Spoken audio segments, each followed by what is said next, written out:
E falou Saul a Jonatas, seu filho, e a todos os seus servos, para que matassem a Davi. Porém Jonatas, filho de Saul, estava muito afeiçoado a Davi. E Jonatas o anunciou a Davi, dizendo: Meu pai, Saul, procura matar-te, pelo que agora guarda-te pela manhã, e fica-te em oculto, e esconde-te. E sairei eu, e estarei à mão de meu pai no campo em que estiverdes, e eu falarei de ti a meu pai, e verei o que há, e te anunciarei. Então Jonatas falou bem de Davi a Saul, seu pai, e disse-lhe: Não peque o rei contra seu servo Davi, porque ele não pecou contra ti, e porque os seus feitos te são muito bons.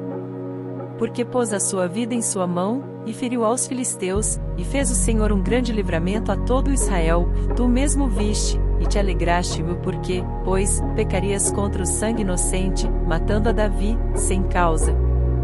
E Saul deu ouvidos à voz de Jonatas, e jurou Saul: Vive o Senhor, que não morrerá.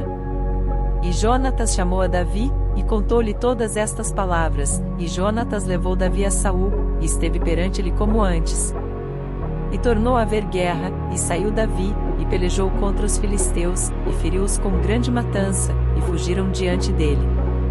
Porém o espírito mau da parte do Senhor se tornou sobre Saul, estando ele assentado em sua casa, e tendo na mão a sua lança, e tocava Davi com a mão, a harpa. E procurou Saul encravar a Davi na parede, porém ele se desviou de diante de Saul, o qual feriu a parede com a sua lança, porém fugiu Davi, e escapou naquela mesma noite.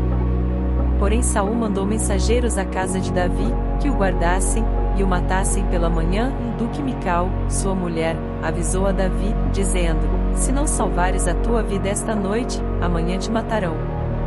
Então Mical desceu a Davi por uma janela, e ele se foi, e fugiu, e escapou. E Mical tomou uma estátua e a deitou na cama, e pôs-lhe à cabeceira uma pele de cabra, e a cobriu com uma coberta. E, mandando Saul mensageiros que trouxessem a Davi, ela disse: Está doente. Então Saul tornou a enviar mensageiros que vissem a Davi, dizendo: Trazei-mo na cama, para que o mate. Vindo, pois, os mensageiros, eis que a estátua estava na cama, e a pele de cabra à sua cabeceira. Então disse Saul a Mical: Por que assim me enganaste, e deixaste ir e escapar o meu inimigo? E disse Mical a Saul: Porque ele me disse: Deixa-me ir, porque hei de eu matar-te. Assim Davi fugiu e escapou, e foi a Samuel, em Ramá, e lhe participou tudo quanto Saul lhe fizera, e foram, ele e Samuel, e ficaram em Naiote. E o anunciaram a Saul, dizendo: Eis que Davi está em Naiote, em Ramá.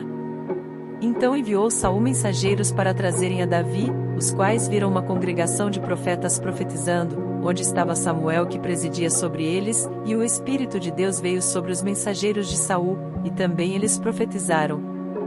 E, avisado disto Saul, enviou outros mensageiros, e também estes profetizaram, e então enviou Saul ainda uns terceiros mensageiros, os quais também profetizaram. Então foi também ele mesmo a Ramá, e chegou ao poço grande que estava em Secu, e, perguntando, disse: Onde estão Samuel e Davi? E disseram-lhe: Eis que estão em Naiote, em Ramá. Então foi para Naiote, em Ramá, e o mesmo Espírito de Deus veio sobre ele, e ia profetizando, até chegar a Naiote, em Ramá. E ele também despiu as suas vestes, e profetizou diante de Samuel, e esteve nu por terra todo aquele dia e toda aquela noite, por isso se diz: Está também Saul entre os profetas?